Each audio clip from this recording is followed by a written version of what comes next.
بسم اللہ الرحمن الرحیم، السلام علیکم۔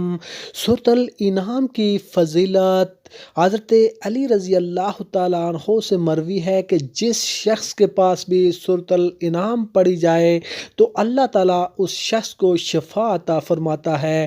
حضرت عبداللہ بن عباس رضی اللہ تعالیٰ عنہ سے روایت ہے، سورۃ الانعام پوری کی پوری مکہ مکرمہ میں رات کے وقت نازل ہوئی، اور جس وقت یہ سورت نازل ہوئی اس وقت حضرت جبرائیل علیہ السلام کے ساتھ 70,000 فرشتے بھی نازل ہوئے تھے جو کہ تسبیح پڑھ رہے تھے۔ ابن مرویہ نے بھی یہ نقل کیا ہے کہ فرشتوں کی تسبیح نے اس وقت ایک گونج پیدا کر دی تھی، زمین گونج رہی تھی، اور رسول اللہ صلی اللہ علیہ وآلہ وسلم سبحان اللہ العظیم سبحان اللہ العظیم پڑھ رہے تھے۔ یہ تفسیر ابن کثیر ہے۔ حضرت جابر رضی اللہ تعالیٰ عنہ فرماتے ہیں کہ رسول اللہ صلی اللہ علیہ وآلہ وسلم نے فرمایا، اس مبارک سورت کو لانے کے لیے اس قدر فرشتے آئے کہ آسمان کے کنارے دکھائی نہیں دیتے تھے۔ حضرت ابن مسعود رضی اللہ تعالیٰ عنہ سے مروی ہے کہ رسول اللہ صلی اللہ علیہ وآلہ وسلم نے ارشاد فرمایا،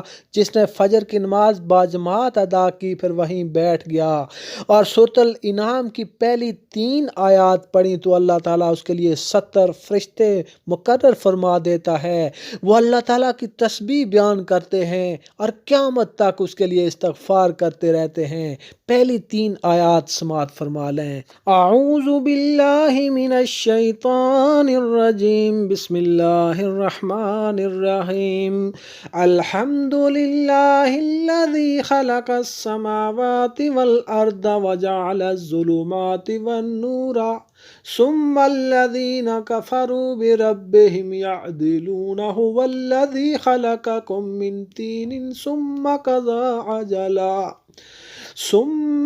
عجلا وعجل مسمى عنده ثم انتم تمترون وَهُوَ اللَّهُ فِي السَّمَاوَاتِ وَفِي الْأَرْضِ يَعْلَمُ سِرَّكُمْ وَجَهْرَكُمْ وَيَعْلَمُ مَا تَكْسِبُونَ۔ مزید ایسی ویڈیوز دیکھنے کے لیے ہمارے چینل کو سبسکرائب کرنے کے ساتھ ساتھ بیل آئیکن کو ضرور پریس کر لیں۔